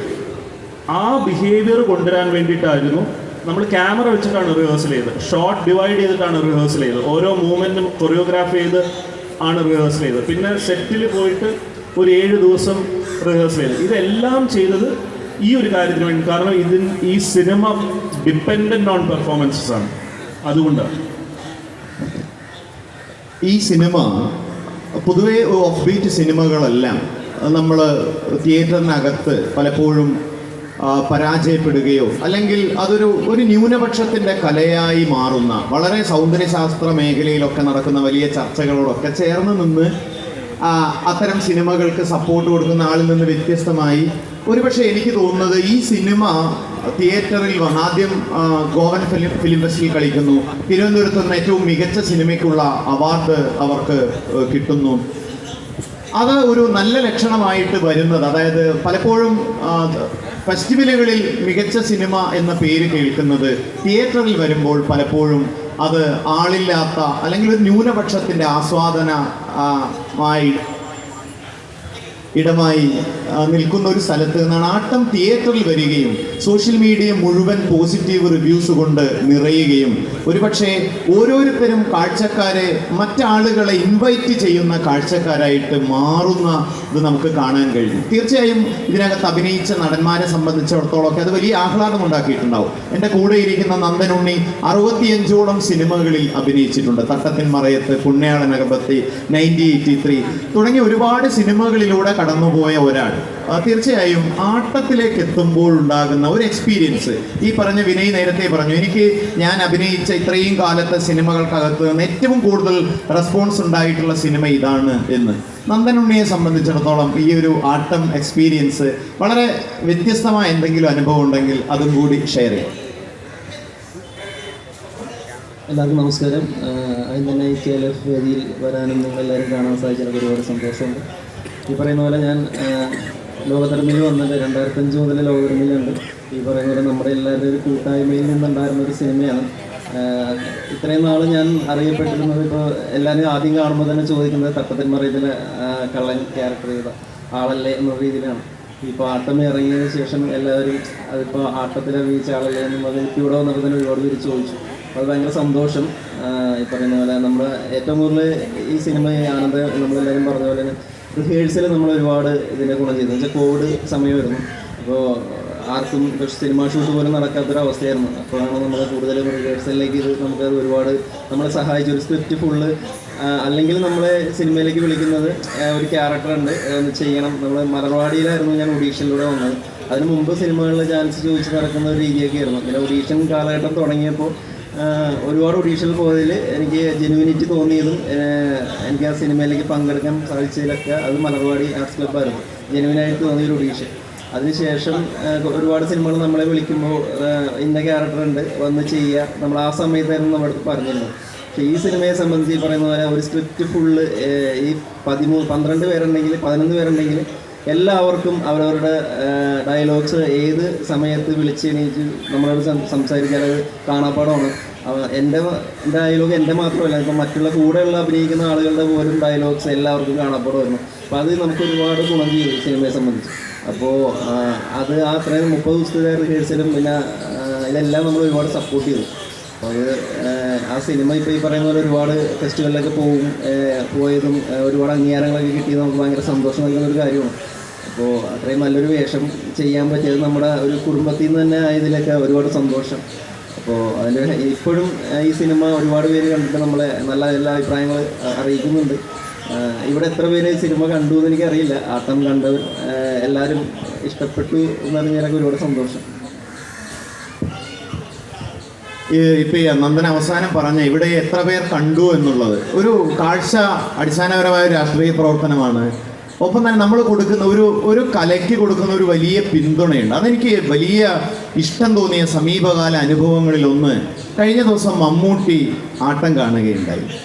ആട്ടം കണ്ടതിന് ശേഷം നിങ്ങൾ സോഷ്യൽ മീഡിയ ശ്രദ്ധിച്ച ആളുകൾക്കറിയാം, മമ്മൂട്ടി ആട്ടം ക്രൂവിനെ സ്വന്തം വീട്ടിലേക്ക് ക്ഷണിക്കുകയാണ്. എന്നിട്ട് അവിടുന്ന് ഡിന്നർ കൊടുക്കുകയാണ്. അതായത് ഒരു ഡിന്നർ വീട്ടിലേക്ക് ക്ഷണിക്കുകയാണ്. അതായത് ഒരു മലയാളത്തിൽ ഇത്രയും കാലം അല്ലേ വളരെ അഭിനയിച്ച സൂപ്പർ സ്റ്റാർ പദവി, ആ സൂപ്പർ സ്റ്റാർ പദവിയൊക്കെ ഉണ്ടാക്കിയത് ജനപ്രിയമായ അനുഭവങ്ങൾ പങ്കുവെച്ചുകൊണ്ട് തന്നെയാണ്. തീർച്ചയായും അദ്ദേഹം കാതൽ പോലെ ഒരു സിനിമയിൽ അഭിനയിക്കുന്നു, റോഷാക്ക് പോലെ, സമീപകാല നൻപകൽ നേരത്ത്, മയക്കം പോലെ എല്ലാം നല്ല സിനിമകളുടെ അല്ലെങ്കിൽ നല്ല പ്രമേയം ആയി വരുന്ന സിനിമകളുടെ ഭാഗമായിട്ട് അത്രയും കാലത്തെ സൂപ്പർ സ്റ്റാർ ഇടം പദവി അദ്ദേഹം ഉപയോഗിക്കുന്നു എന്നുള്ളത്. അപ്പം ഞാൻ പറഞ്ഞത്, അദ്ദേഹം പോലും ഈ സിനിമ എല്ലാവരും കാണണം, എൻ്റെതായ പിന്തുണ ഈ നിലയിൽ ആളുകൾ അറിയണം എന്നതുകൊണ്ടുകൂടി അങ്ങനെ ക്ഷണിക്കാൻ പാകത്തിൽ ഒരു സിനിമ മലയാളത്തിൽ ഉണ്ടാവുന്നു എന്നുള്ളത്. അപ്പം ഞാൻ വിനയനോടാണ് ചോദ്യം, ഇത്രയും അതെ ഈ സിനിമയിൽ അഭിനയിക്കുമ്പോൾ ഇങ്ങനെയൊക്കെ ആണെങ്കിലും ഇത് വിനയിൻ്റെ സിനിമയല്ല, വേറൊരു നിലയിൽ ഇതൊരു പെണ്ണിൻ്റെ സിനിമയാണ്. ഈ സിനിമ മൊത്തത്തിൽ സിനിമ കണ്ടിറങ്ങിപ്പോകുന്ന ആളുകൾ തീർച്ചയായും ഈ കാലത്തിൻ്റെ ഒരു പെൺ രാഷ്ട്രീയം പറയുന്ന സിനിമയാണ്. ആത്യന്തികമായി ഇതൊരു പെണ്ണിൻ്റെ സിനിമയാണ്. ആ സിനിമയിലാണ് വിനയിൽ ചേർന്ന് നിൽക്കുന്നത്. അപ്പോൾ നേരത്തെ പറഞ്ഞതിൽ നിന്ന് വ്യത്യസ്തമായിട്ട് ഒരു കാണി എന്ന നിലയിൽ വിനയിനെ, അല്ലെങ്കിൽ അതായത് നിങ്ങൾ സോഷ്യൽ മീഡിയ ശ്രദ്ധിച്ച ആളുകൾക്കറിയാം, വിനയുടെ പല സിനിമകളുടെയും പ്രൊമോഷൻ ഈ നിലയിൽ ഒരുപക്ഷെ വിനയ് എല്ലാ വേദിയിലും ആ തിരക്കുകൾക്കിടയിൽ ആട്ടം വിനിമയം ചെയ്യപ്പെടുന്ന ഒരു സ്ഥലത്തെ ആഘോഷങ്ങൾക്കിടയിൽ വിനയ് പങ്കാളിയായി തീരുന്നത് തീർച്ചയായും ഈ സിനിമയോടുള്ള വേറൊരു നിലയിലുള്ള ആത്മബന്ധത്തിന് പുറമെ വേറെ ചില താല്പര്യങ്ങൾ കൂടി ഉണ്ടാകാം. സിനിമ എന്നുള്ള ആ കാഴ്ച വിനയിൽ ഉണ്ടാക്കിയിട്ടുള്ള പലതരം പരിണാമങ്ങളോ ആഹ്ലാദങ്ങളോ ഒക്കെ ഉണ്ടാവും. അങ്ങനെ എന്തെങ്കിലും എക്സ്പീരിയൻസ് ഷെയർ ചെയ്യും. ഈ സിനിമയുടെ തിരക്കഥ എഴുതി കഴിഞ്ഞപ്പോൾ തന്നെ എനിക്ക് മനസ്സിലായിരുന്നത് അങ്ങനെ ഈ പറയുന്ന പോലെ ഈ ഓൾറെഡി സ്ക്രിപ്റ്റിൻ്റെ ആ ഒരു പ്രോഗ്രസ് ചെയ്യുന്ന ഏരിയ തന്നെ ആനന്ദിന് ക്ലാരിറ്റി ഉണ്ടായിരുന്നു. അതായത് ഈ സിനിമ ഇങ്ങനെയാണ് പോകുന്നത്. ഇതൊരു നമ്മളൊരു ഗ്രൂപ്പ് ആകുമ്പോൾ ഒരു ഇൻഡിവിജ്വൽ അഗെയിൻസ്റ്റ് വരുമ്പോൾ ഒരു സ്ത്രീ ആയിരിക്കും എന്നുള്ളതും പിന്നെ അതുമായി ബന്ധപ്പെട്ട കാര്യങ്ങളൊക്കെ. അപ്പോൾ എനിക്ക് ഈ പറയുന്ന പോലെ എൻ്റെ ഒരു അറിവ് ശരിയാണെങ്കിൽ ഒരു സ്ത്രീ രാഷ്ട്രീയം പറയാൻ വേണ്ടിയിട്ട് അല്ലെങ്കിൽ അങ്ങനെ ഒരു പ്രൊപ്പാഗണ്ട നമ്മൾ ഒരിക്കലും ഉദ്ദേശിച്ചിരുന്നില്ല. ഇത് ആത്യന്തികമായിട്ടൊരു സിനിമ ചെയ്യുക അല്ലെങ്കിൽ ഭയങ്കര ഇൻറ്റൻസ് ആയിട്ട് ഒരു മെജോറിറ്റിക്ക് ഒരു മാസിന് അപ്പീൽ ചെയ്യുന്ന ഭയങ്കര ഇൻറ്റൻസ് ആയിട്ടുള്ള ഒരു സ്റ്റോറി ടെല്ലിംഗ് ഉണ്ടാകുക എന്ന് പറയുന്നതായിരുന്നു അതിൻ്റെ പ്രയോറിറ്റി. പിന്നെ പലപ്പോഴും ഉണ്ടല്ലോ, ഇപ്പം ഞാൻ അഭിനയിക്കുന്ന സിനിമകളെടുത്താൽ അറിയാം, ഞാൻ ഒരു സിനിമയിൽ അഭിനയിക്കുമ്പോൾ നായകനാകണമെന്ന് വാശി പിടിക്കാത്ത ആളാണ്. പലപ്പോഴും നമ്മളെ നായകനായിട്ടൊരു സിനിമ വരുമ്പോഴും നമുക്ക് എക്സൈറ്റിംഗ് ആയിട്ട് തോന്നുന്നത് നായകൻ കഴിഞ്ഞിട്ടുള്ളൊരു മേജർ റോളാണെങ്കിൽ ഞാനത് ചൂസ് ചെയ്യാൻ ഞാൻ മടി കാണിക്കാറില്ല. കാര്യം എപ്പോഴും കഥാപാത്രങ്ങൾ നമ്മൾ എക്സൈറ്റ് ചെയ്തുകൊണ്ടിരിക്കണം. നമ്മളെ തന്നെ കഥാപാത്രം എക്സൈറ്റ് ചെയ്തില്ലെങ്കിൽ അത് കാണുന്ന ആളുകളുടെ അവസ്ഥ വളരെ പരിതാപകരമായിരിക്കും. അപ്പം എന്നെ സംബന്ധിച്ച് ഞാൻ ഈ പറയുന്ന പോലെ ഈ സിനിമയുടെ ഭാഗമായി അല്ലെങ്കിൽ നമ്മളിൽ നിന്ന് അല്ലെങ്കിൽ നമ്മുടെ ഈ സിനിമ ഒരർത്ഥത്തിൽ സിനിമയുടെ വേറെ പ്രത്യേകത സിനിമ ഒരിക്കലും മരിക്കുന്നില്ല എന്നുള്ളതാണ്. അതിങ്ങനെ നിൽക്കും. ഇപ്പം നമ്മൾ ജീവിച്ചിരിക്കുമ്പോഴും അല്ലെങ്കിൽ നാളെ നമ്മൾ മരിച്ചു കഴിഞ്ഞാലും നമ്മുടെ ഒരു സൗഹൃദത്തിനെയും നമ്മുടെ സ്നേഹത്തിനെയും അല്ലെങ്കിൽ നമ്മുടെ നാടകത്തെയും അല്ലെങ്കിൽ നമ്മുടെ സിനിമയോടുള്ള താല്പര്യത്തെ എല്ലാത്തിനെയും റെപ്രസെൻ്റ് ചെയ്തൊരു ഫോമായിട്ട് ആട്ടം അനശ്വരമായിട്ട് എന്നും ഉണ്ടാവും. അതായിരുന്നു എൻ്റെ പ്രയോറിറ്റി. ബാക്കി ചേട്ടൻ പറഞ്ഞ ഇതിപ്പോൾ ഒരു പെണ്ണിൻ്റെ സിനിമയാണോ അല്ലെങ്കിൽ ഇതിൻ്റെ രാഷ്ട്രീയം അതെല്ലാം സെക്കൻഡറിയാണ്. തീർച്ചയായും ഒരു കലാകാരൻ അല്ലേ, തൻ്റെ ജന്മം ഒരു ശരീരം കൊണ്ട് ഭൂമിയിൽ തീർത്തതിന് ശേഷം ഒരുപക്ഷെ കല കൊണ്ട് അനശ്വരമാക്കുന്നതിൻ്റെ ഒരു കാര്യം കൂടിയാണ് നമ്മളോട് പങ്കുവച്ചത്. ഈ സിനിമ കാണുമ്പോൾ പൊതുവേ നമ്മുടെ ദീർഘകാലമായി നമ്മുടെ മലയാള സിനിമ തുടങ്ങിയത് മുതൽ ഇത്തരം അന്വേഷണാത്മകമായ അല്ലെങ്കിൽ ക്രൈം സ്റ്റോറികളൊക്കെ ഒരുപക്ഷെ അവസാനം ആ സിനിമയ്ക്കകത്ത് നിന്ന് അതിലെ കുറ്റവാളിയെ കണ്ടെടുത്ത് ഓഡിയൻസിൻ്റെ മുന്നിൽ ഹാജരാക്കി ഓഡിയൻസിന് കയ്യടിച്ച് പോകാവുന്ന ഒരു നിലയിലാണ് സിനിമയുടെ പ്രമേയം അല്ലെങ്കിൽ അതിൻ്റെ ഒരു പരിചരണ രീതി എന്ന് നമുക്ക് കാണാം. പക്ഷേ ഈ സിനിമ ഇങ്ങനെ ഒരു ധൈര്യം എങ്ങനെ കിട്ടുന്നു എന്നുള്ളതാണ്. അതായത് ദീർഘകാലമായി മലയാള സിനിമ പരിചരിച്ചുകൊണ്ടിരിക്കുന്ന ഒരു രീതിയിൽ നിന്ന് മാറി അവിടെയാണ് ആനന്ദ് ദേഹർഷി എന്ന് പറയുന്ന ഒരാൾ ഒരു ഡയറക്ടറായിട്ട് മാറി ഒരു പുതിയ ഇടം ഉണ്ടാക്കുകയാണ്. അങ്ങനെ അതായത് ആ ഒരു വെല്ലുവിളിയെ അതെങ്ങനെയാണ് സ്വീകരിക്കാൻ പാകത്തിൽ ഈ നാട് അല്ലെങ്കിൽ ഈ കാഴ്ചക്കാർ വളർന്നിട്ടുണ്ട് എന്നൊക്കെ തോന്നുന്ന ഒരു ധൈര്യമായിരിക്കുമല്ലോ അങ്ങനെ ഒരു. തീർച്ചയായിട്ടും എനിക്ക് ഭയങ്കര പ്രതീക്ഷയുള്ള ഒരേ ഒരു ഏരിയ എന്ന് പറയുന്നത് ഓഡിയൻസിൻ്റെ ഇൻ്റലിജൻസാണ്. ഒരു സിനിമ കാണാനായിട്ട് ഓഡിയൻസ് തിയേറ്ററിൽ കയറി കഴിഞ്ഞാൽ ആ ഒരു 5 മിനിറ്റ് ആദ്യത്തെ മറ്റേ സീർട്ട് വലിയ തമാശയൊക്കെ കഴിഞ്ഞ് കഴിഞ്ഞാൽ സിനിമ തുടങ്ങി കഴിഞ്ഞാൽ ആ 2.5 മണിക്ക് പിന്നെ അവർ വേറൊന്നുമില്ല, വളരെ ഫോക്കസ്ഡാണ്. ആ സിനിമ കാണുന്നതിൽ വളരെ ഫോക്കസ്ഡാണ്. അതുകൊണ്ട് നമ്മൾ വളരെ ഗ്രിപ്പിംഗ് ആയിട്ടുള്ള വളരെ ട്രൂത്ത്ഫുൾ ആയിട്ട്, സത്യസന്ധത ഒരു അനിവാര്യമായ ഘടകമാണ് ഏത് കലാരൂപത്തിലും, സിനിമയിൽ പ്രത്യേകിച്ച്. വളരെ ട്രൂത്ത്ഫുൾ ആയിട്ട്, വളരെ ഇൻറ്റൻസ് ആയിട്ട്, വളരെ ഗ്രിപ്പിംഗ് ആയിട്ട് ഒരു നല്ല കഥ പറച്ചിലുണ്ടെങ്കിൽ ഓഡിയൻസ് വേറെ സിനിമ ഇത് മറ്റേ സിനിമ പോലല്ലല്ലോ, ഈ സിനിമ പോലല്ലല്ലോ, ഇതൊരു പുതിയ ആഖ്യാന രീതിയാണല്ലോ എന്നൊന്നും ആലോചിക്കില്ല. അവർ ആ സിനിമയുടെ ലോകത്തേക്ക് കയറുകയും അതിനകത്ത് സത്യസന്ധതയുണ്ടോ, അതിനകത്ത് കഥ ഉദ്വേഗജനകമായി മുമ്പോട്ട് പോകുന്നുണ്ടോ എന്ന് മാത്രമേ ആലോചിക്കുള്ളൂ എന്നുള്ളതാണ് എൻ്റെ തന്നെ പ്രേക്ഷകൻ എന്ന നിലയിലുള്ള അനുഭവം. ആ അനുഭവം മാത്രമേ എനിക്ക് അറിയാനും പറ്റുള്ളൂ. അപ്പോൾ ആ അനുഭവത്തെ ബേസ് ചെയ്തിട്ടാണ് നമ്മളിത് എഴുതുന്നത്. അതുകൊണ്ട് ഈ കഥ ഇൻട്രസ്റ്റിംഗ് ആണ്. ഇതിനകത്തെ ഒരു കുറ്റകൃത്യവും 13 സത്യങ്ങൾ എന്നുള്ളതാണ് നമ്മുടെ ഒരു സിനിമയുടെ ഒരു ഒരു ടാഗ് ലൈൻ എന്ന് പറയുന്നത്. അത് തന്നെയാണ് ഇതിൻ്റെ ഒരു ബേസും. 13 വീക്ഷണങ്ങൾ ഒരു കുറ്റകൃത്യത്തിനുണ്ടാവുക, അതിനകത്ത് ഈ കുറ്റക്കാരൻ, ഈ കുറ്റവാളി ആരാണെന്നൊരു അന്വേഷണം ഉണ്ടാവുക, ആ അന്വേഷണത്തിന് മറ്റ് മാനങ്ങൾ ഉണ്ടാവുക. ഇതൊക്കെ നമ്മൾ ആഗ്രഹിക്കുന്ന കാര്യങ്ങളാണ് നമ്മൾ സ്ക്രിപ്റ്റ് എഴുതാൻ നേരത്ത്. പക്ഷേ ഇത് പ്രീച്ച് ചെയ്യാവരുത്. ഞാൻ ഏറ്റവും കൂടുതൽ ശ്രദ്ധിച്ച ഒരു കാര്യം സിനിമ ചെയ്യാൻ നേരത്ത് ഇത് എങ്ങനെ കാരണം ഞാനും നിങ്ങളുമായിട്ട് ഒരാളുമായിട്ട് സംസാരിക്കുകയാണെങ്കിൽ ഏറ്റവും അരോചകമായിട്ട് മറ്റൊരു വ്യക്തിക്ക് തോന്നുന്നത് ഉപദേശമാണ്. അത് എത്ര തലയാട്ടി കേട്ടാലും എത്ര പ്രായമുള്ള ആൾ പറയുന്ന ആളാണ് എന്താണെങ്കിലും ഉപദേശം പറഞ്ഞു കഴിഞ്ഞാൽ അത് മഹാബോറാണ്. അതുകൊണ്ട് സിനിമയ്ക്കകത്ത് ഇപ്പോൾ നമ്മൾ പ്രത്യേകിച്ച് ഇങ്ങനത്തെ ഒരു ക്രൈമിനെ ഡിസ്കസ് ചെയ്യുന്നു, പ്രത്യേകിച്ച് ഇപ്പോൾ ഈ സിനിമയെ ചുറ്റിപ്പറ്റി ഒരുപാട് വായനകൾ ഉണ്ടാകുന്നുണ്ട്. ചില വായനകളൊന്നും എനിക്ക് തന്നെ മനസ്സിലാവുന്നില്ല. അപ്പോൾ അതെല്ലാം നടക്കുമ്പോഴും ഇതിൻ്റെ ഒരു ജെൻഡറിൻ്റെ ഒരു വായനയുണ്ട്, എല്ലാം ഉണ്ട്. പക്ഷേ ഇതിൻ്റെ ഒരു പൊളിറ്റിക്കൽ കറക്റ്റ്നെസ് എന്ന് പറയുന്ന ഒരു കാര്യത്തെക്കുറിച്ച് ഒരുപാട് ചർച്ച നടക്കുന്നുണ്ട്. ഈ പൊളിറ്റിക്കൽ കറക്റ്റ്നെസ് എന്താണെന്ന് ആദ്യമേ ഐഡൻറ്റിഫൈ ചെയ്തിട്ട് അതൊരു പേപ്പറിലും മറ്റേത് സ്ക്രിപ്റ്റ് ഒരു വെച്ചിട്ട് 1, 2, 3, 4 എന്ന് പറഞ്ഞ് ഇത് സ്ക്രിപ്റ്റിലോട്ട് കയറ്റിക്കൊണ്ട് ഒരു സ്ക്രിപ്റ്റ് എഴുതുന്നത് ഏറ്റവും ഒരു മഹാവീഴ്ചയാണ് സിനിമയെ സംബന്ധിച്ചോളം, അല്ലെങ്കിൽ സ്ക്രിപ്റ്റ് എഴുതുന്നതിനെ സംബന്ധിച്ചോളം എന്നാണ് ഞാൻ വിചാരിക്കുന്നത്. അതിൻ്റെ ഒരു കറക്റ്റ്നെസ്, ആ സിനിമയുടെ ഒരു പൊളിറ്റിക്കൽ കറക്റ്റ്നെസ്, അത് സിനിമയിൽ നിന്ന് രൂപപ്പെട്ട് വരേണ്ട ഒന്നാണ്. അത് ഫീൽ ചെയ്താൽ ഫീൽ ചെയ്തു, ഫീൽ ചെയ്തില്ലെങ്കിൽ ഫീൽ ചെയ്തില്ല.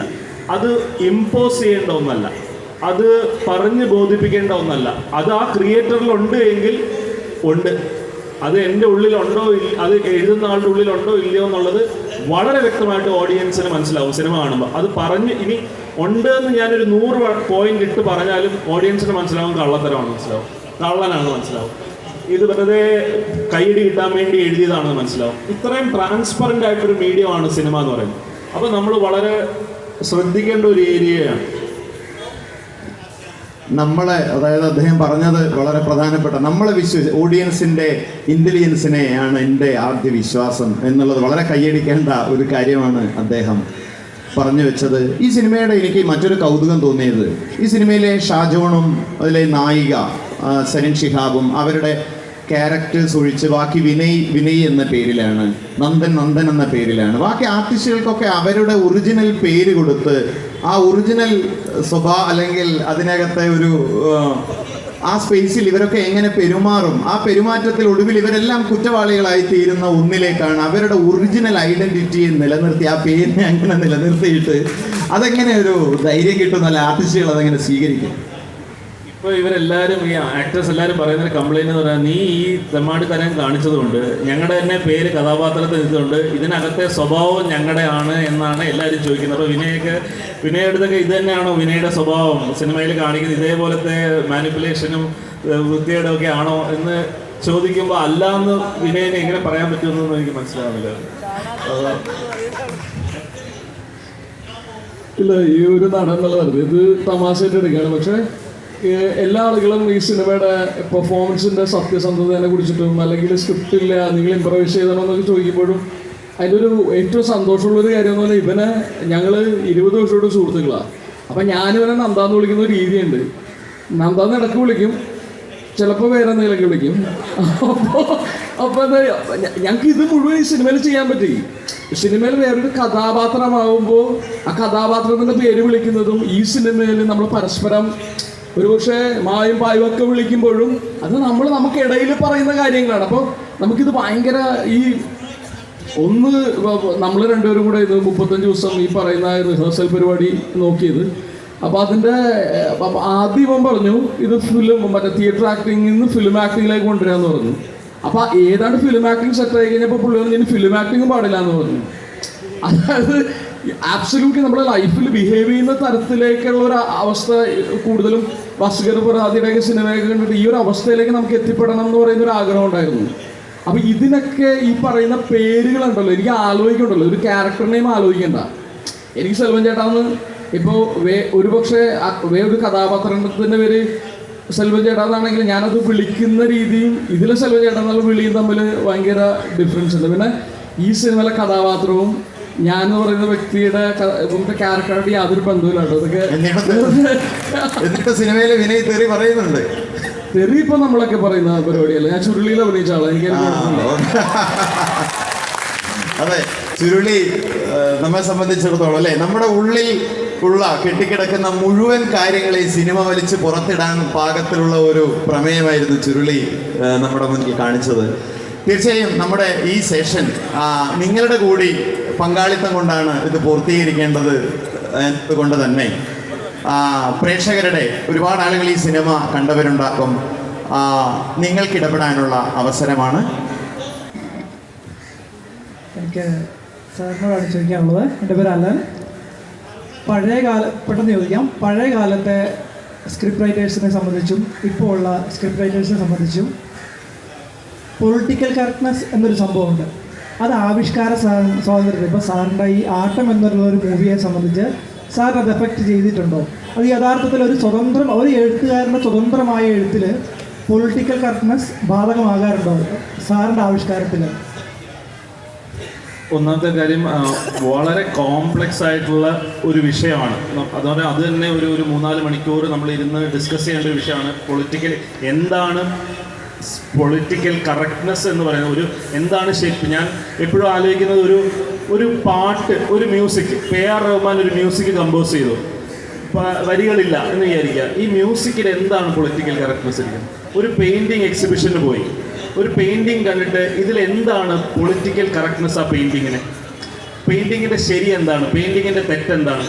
അതുപോലെ തന്നെ ഒരു ആർട്ട് ഫോമാണ് സിനിമ ആത്യന്തികമായിട്ട്. അപ്പോൾ അതിനകത്തെ ക്രിയേറ്ററിൻ്റെ ഒരു പെയിൻറ്റിങ് ചെയ്യാൻ നേരത്ത് ആ പെയിൻറ്ററിൻ്റെ കഴിവും കഴിവില്ലായ്മയും ആ പെയിൻറ്റിംഗ് എന്ന് പറഞ്ഞ ഫോമിനെ കുറിച്ചുള്ള അയാളുടെ ധാരണയില്ലായ്മയും മഹത്വവും എല്ലാം ആ വർക്കിൽ റിഫ്ലക്റ്റ് ചെയ്യും. എന്ന് പറഞ്ഞ പോലെ ഞാനൊരു തിരക്കഥ എഴുതി ഞാനൊരു സിനിമ സംവിധാനം ചെയ്യുകയാണെങ്കിൽ എനിക്ക് ആ ഫോമിനെ കുറിച്ചുള്ള എൻ്റെ എല്ലാ അറിവും അതിനകത്തുണ്ടാവും. അപ്പം ഞാൻ അങ്ങനെ സത്യസന്ധമായിട്ടൊരു സാധനം ചെയ്താൽ മാത്രമേ അതിൽ നിന്ന് പഠിച്ച് നവീകരിച്ച് അടുത്തതിലേക്ക് മെച്ചപ്പെടാൻ പറ്റുള്ളൂ. എൻ്റെ വർക്ക് ഓഫ് ആർട്ട് തന്നെ ഞാൻ ബാക്കിയുള്ളവരെ കുറിച്ച് ആലോചിച്ച് പേടിച്ച് ഒരു ഫേക്ക് ആയിട്ടുള്ളൊരു സാധനം ഉണ്ടാക്കിയാൽ എനിക്കും നവീകരണമില്ല, ഞാനും മെച്ചപ്പെടുന്നില്ല, കാണുന്നവരും മെച്ചപ്പെടുന്നില്ല. പിന്നെ എന്തിനാണ് ഇത് ചെയ്യുന്നത്? ഒരു അർത്ഥമില്ലാത്തൊരു കാര്യമാണ്. അപ്പോൾ അതുകൊണ്ട് തന്നെ ഈ ഒരു പൊളിറ്റിക്കൽ കറക്റ്റ്നെസ്സിൻ്റെ ഒരു ഞാൻ നേരത്തെ ഒരു ഇൻ്റർവ്യൂവിൽ പറയാം, അങ്ങനെ ഒരു പ്രേതമുണ്ട്, അങ്ങനെ ഒരു സെൻസർഷിപ്പ് ഉണ്ട്. അത് ഒരാളല്ല, അതൊരു കാലമാണ്. അത് പല തരത്തിൽ യൂണിവേഴ്സലായിട്ട് നടക്കുന്നൊരു കാര്യമാണ്. അത് ഇമ്പോർട്ടൻ്റ് ആണോ എന്ന് ചോദിച്ചാൽ ഇമ്പോർട്ടൻ്റ് ആണ്. നമ്മൾ പല വിഷയങ്ങളെക്കുറിച്ചും ചിന്തിക്കുന്നത് ഭയങ്കര ഇമ്പോർട്ടൻ്റ് ആണ്. ആ പൊളിറ്റിക്കൽ അവയർനെസ് ഉണ്ടാവുന്നത്, പൊളിറ്റിക്കൽ ക്ലൈമറ്റിനെ കുറിച്ച് അവയർനെസ് ഉണ്ടാവുന്നത്, ചിന്തിക്കുന്നത് ഭയങ്കര ഇമ്പോർട്ടൻ്റ്. പക്ഷേ ഇപ്പോൾ ഇതിനകത്തെ ഒരു കഥാപാത്രം എന്താ പറയുന്ന നീചമായ കഥാപാത്രം, അല്ലെങ്കിൽ ഇപ്പോൾ ആട്ടത്തെ എടുത്താൽ ആട്ടത്തിൽ ഈ പെൺകുട്ടിയെ സംശയിക്കുന്ന, നിനക്ക് ഈ സംഭവിച്ചത് ഒരു ടാക്ടൈൽ ഹാലുസിനേഷൻ ആണോ എന്ന് ചോദിക്കുന്ന ഒരാൾ, അത് അയാളുടെ ചോദ്യമാണ്, അത് ആ കഥാപാത്രത്തിൻ്റെ ചോദ്യമാണ്. അത് ഞാൻ എൻഡോഴ്സ് ചെയ്യുന്ന ചോദ്യമല്ല. അത് സിനിമ മുഴുവൻ കാണുമ്പോഴാണ് സിനിമ മൊത്തത്തിൽ പറയുന്നത് എന്താണ്. അതായത് ഒരു കഥാപാത്രവും ആരോടും മോശമായിട്ട് പെരുമാറാൻ പാടില്ല. ഈ പറഞ്ഞ പോലെ എല്ലാ കഥാപാത്രവും പൊളിറ്റിക്കലി കറക്റ്റായിട്ടുള്ള കാര്യങ്ങളായിരിക്കണം സംസാരിക്കേണ്ടത്. ഇപ്പോൾ ഒരു നായകൻ പറയുന്ന കാര്യങ്ങളെല്ലാം ശരിയായിരിക്കണം, കറക്റ്റായിരിക്കണം. ഈ ഒരു യാത്ര ഒരു ഫ്ലോലെസ് ആയിട്ടുള്ള ഒരു ക്യാരക്ടേഴ്സ് എന്ന് പറഞ്ഞാൽ ഭയങ്കര ബോറായിരിക്കും കാണാനായിട്ട്. ആ സിനിമ കാണാനായിട്ട് ഭയങ്കര ബോറായിരിക്കും. എവിടെയെങ്കിലും കുറച്ച് ക്രിട്ടിക്സ് മാത്രം വളരെ നല്ല അഭിപ്രായം എഴുതും. അപ്പോൾ സിനിമയുടെ ടോട്ടാലിറ്റിയിലുള്ള പൊളിറ്റിക്സിനെയാണ് നോക്കണം. ഞാൻ നോക്കിയത് അതാണ്. മൊത്തം സിനിമ കഴിയുമ്പോൾ എന്താണ് ഈ സിനിമ പറഞ്ഞു വെക്കുന്നതെന്ന് മാത്രമാണ് എൻ്റെ ശ്രദ്ധ. വേറൊരു ഗുണം കമൻ്റായിട്ട് പറയുകയാണ്, സമീപകാലത്ത് മലയാളത്തിൽ എഴുതപ്പെട്ട ഏറ്റവും മികച്ച സംഭാഷണം നിങ്ങൾക്ക് കേൾക്കണമെങ്കിൽ തീർച്ചയായും നിങ്ങൾ ആട്ടം കാണേണ്ടതുണ്ട് എന്നുകൂടി അതിനോട് ചേർത്ത് പറയുകയാണ്.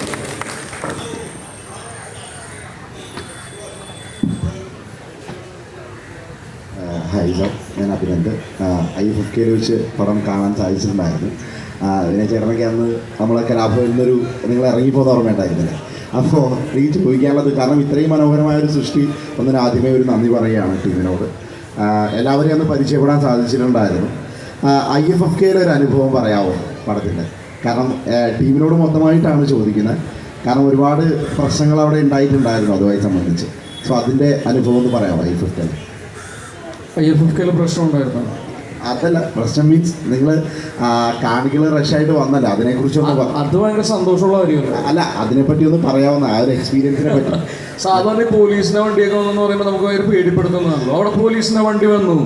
അപ്പോൾ നമ്മുടെ സിനിമ കാണാൻ വേണ്ടിയിട്ട് പോലീസിൻ്റെ വണ്ടി വരേണ്ടി വന്നു, തിരക്ക് കൺട്രോൾ ചെയ്യാൻ. അത് നമ്മളെ സംബന്ധിച്ച് ഭയങ്കര സന്തോഷമുള്ള കാര്യമായിരുന്നു.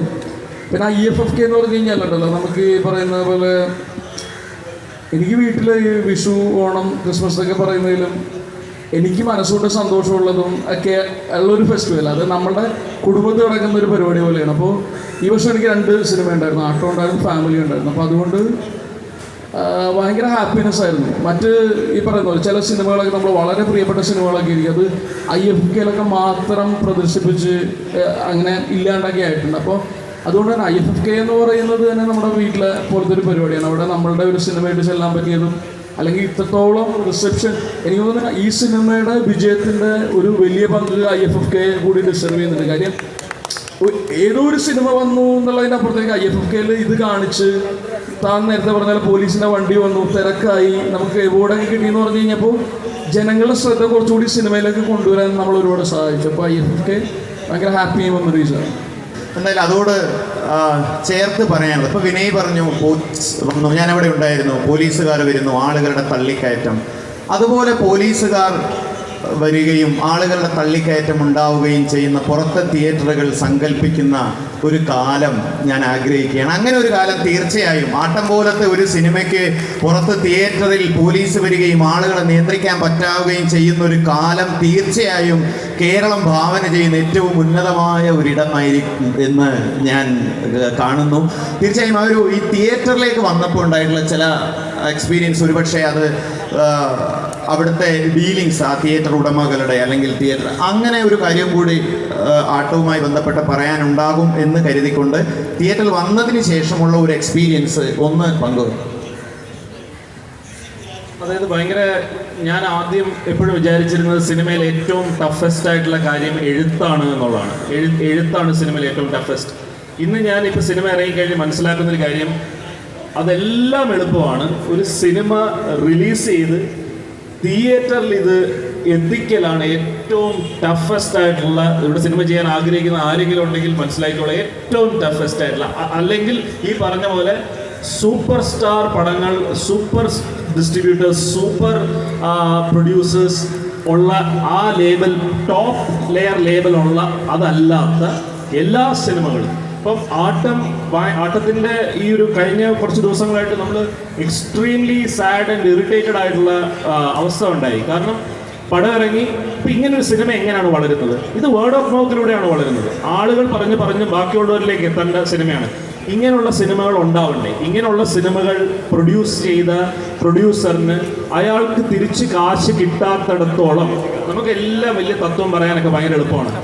തിരിച്ച് കാശ് കിട്ടാത്തിടത്തോളം അദ്ദേഹം എങ്ങനെ ഇതുപോലൊരു സിനിമ, അതിൽ ഇത്തരത്തിൽ വളരെ വളരെ കൊമേഴ്ഷ്യൽ അല്ലാത്ത, അങ്ങനത്തെ അല്ലാത്തൊരു സബ്ജക്റ്റ്, പുതിയ ആൾക്കാരെ കൊണ്ടുവരുന്ന ഇങ്ങനൊരു സിനിമ ഏതൊരു പ്രൊഡ്യൂസർ ചെയ്യാൻ ധൈര്യപ്പെടും? കാരണം എല്ലാവരും കഥയെല്ലാം അറിയും.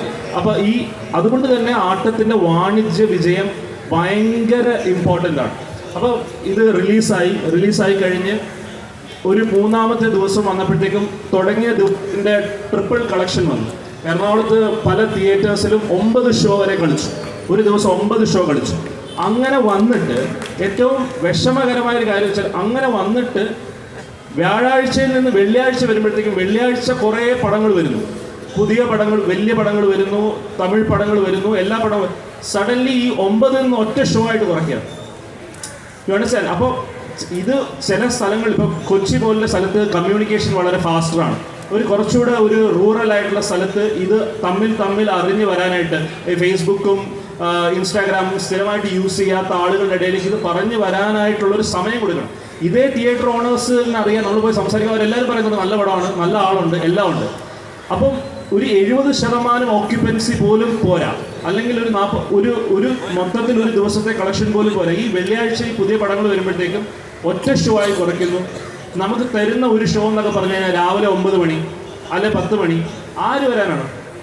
അപ്പോൾ ഒരു പടത്തെ, ഒരു സിനിമേനെ ഇല്ലാതാക്കുന്ന ഒരു ട്രെൻഡുണ്ട്. അത് ബോധപൂർവം ചെയ്യുന്നതല്ല, മനഃപൂർവ്വം ചെയ്യുന്നതെന്ന് ഞാൻ പറയില്ല, പക്ഷെ ആ ഒരു എമ്പത്തി ഉണ്ടാവണം. ഇങ്ങനെയുള്ള സിനിമകൾ നല്ലതാണെന്ന് ആളുകളെല്ലാം പറയുന്നത്, ഇവരും അറിയുന്നുണ്ട്.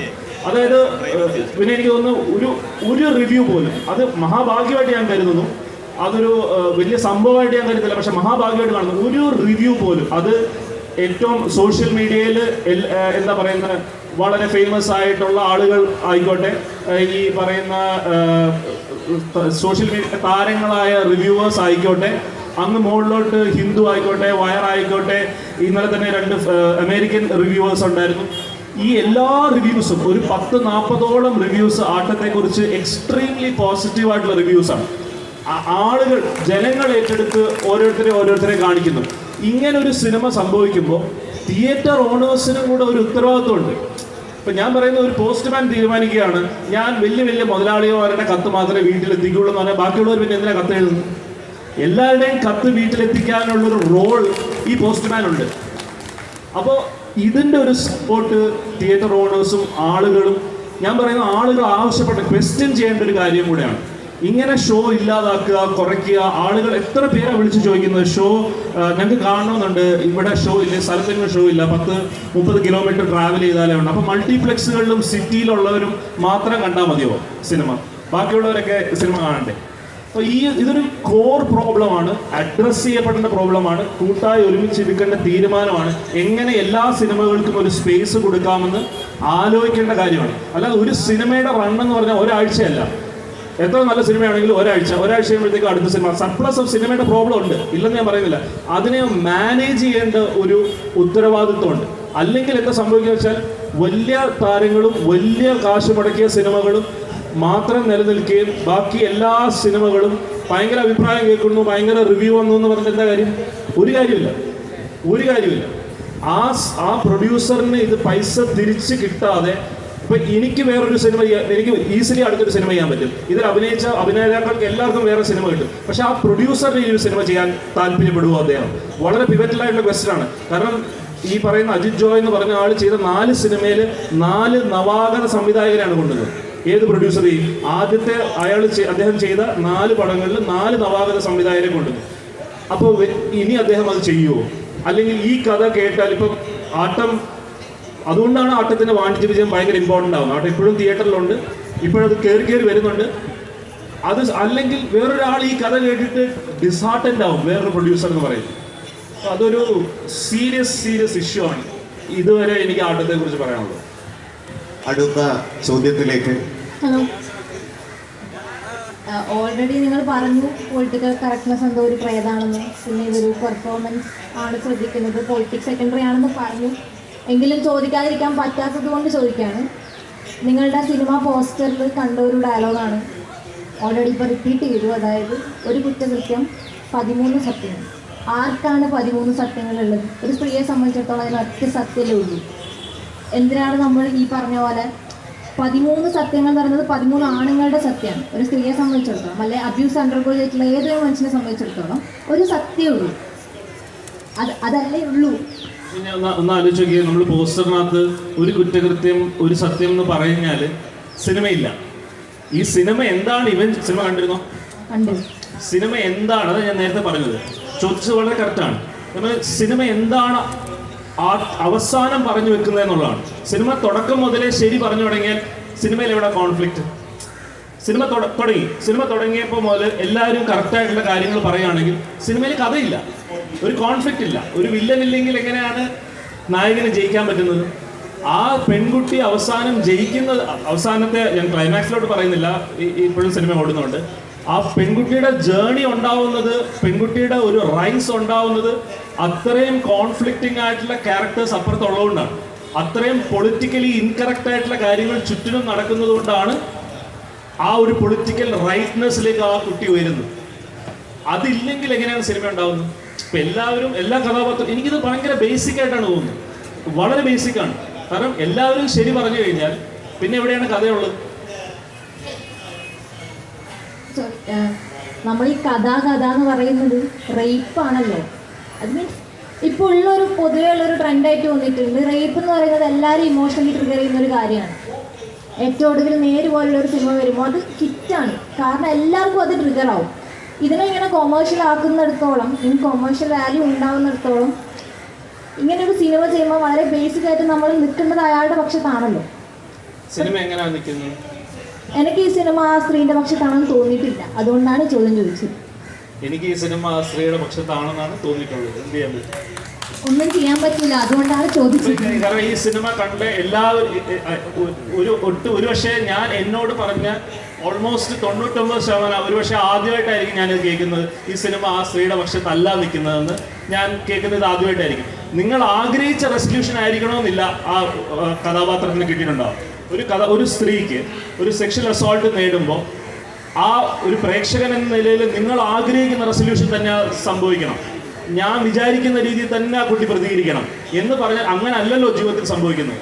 ഞാനൊരു സ്ത്രീ ആണെങ്കിൽ ഈ കഥാപാത്രത്തിൻ്റെ ഒരു ക്രൈം നടക്കുന്നത് 16-17 വർഷമായിട്ട് തനിക്ക് പരിചയമുള്ള ഒരു ഗ്രൂപ്പിനകത്താണ്. ആ ഗ്രൂപ്പിനകത്ത് സംഭവിക്കുമ്പോൾ ആ കുട്ടിയുടെ റിയാക്ഷൻ വേറെ ആയിരിക്കും. അതേ കുട്ടിക്ക് ഇതേ കാര്യം സംഭവിക്കുന്നത് ഒരു ബസ്സിലാണെങ്കിൽ, ഒരു സ്ട്രേഞ്ചറുടെ അടുത്താണെങ്കിൽ ഇതേ കുട്ടിയുടെ റിയാക്ഷൻ വേറെ ആയിരിക്കും. എത്രയോ സ്ത്രീകളോടും സംസാരിക്കുന്നു, അവരുടെ എല്ലാം അനുഭവം ഇതാണ്. പല സാഹചര്യങ്ങളിൽ നിന്നുള്ള റെസ്പോൺസ് വേറെ ആയിരിക്കും. അതിനൊരു റെസ്പോൺസേ ഉള്ളൂ. അതിന് ആ കുറ്റവാളിയെ ഇങ്ങനെ കാണിച്ച് ശിക്ഷിക്കുന്നത് മാത്രമാണ് റെസ്പോൺസ്. അത് മാത്രമായിരിക്കണം സിനിമയിൽ പറയുന്നത്. നമ്മുടെ സിനിമയിൽ എന്താണ് പറയുന്നത്? നടന്ന ക്രൈമിനോടൊപ്പം തന്നെ ക്രിമിനൽ ആയിട്ടുള്ള ഒരു ആക്ടിവിറ്റിയാണ് ആ ക്രൈമിൻ്റെ ഓഡിറ്റിംഗ് എന്ന് പറയുന്നത്. ആ ഓഡിറ്റിങ്ങിനെ കുറിച്ച് നിങ്ങൾക്ക് കാണാൻ പറ്റിയില്ലെങ്കിൽ ആ സിനിമ നിങ്ങൾ കണ്ടില്ല എന്നുള്ളതാണ് ഇതിൽ. ആ ക്രൈമിനോടും ഇമ്പോർട്ടൻ്റ് ആണ് ആ ക്രൈമിനെ കുറിച്ചുള്ള ഓഡിറ്റിംഗ്. അപ്പോൾ അതാണ് സിനിമ പറയുന്നത്. നമ്മൾ ആഗ്രഹിക്കുന്ന റെസൊല്യൂഷൻ മാത്രം ഉണ്ടാക്കണമെന്ന് പറയുന്നത് അങ്ങനെ നമുക്ക് ഒരു സിനിമയെ ചെയ്യാൻ പറ്റുള്ളൂ. ഞാൻ ആ സിനിമയെ കൺസീവ് ചെയ്ത രീതി വരെയാണ്. നമുക്ക് അടുത്ത ഒരാളിലേക്ക് ചർച്ച.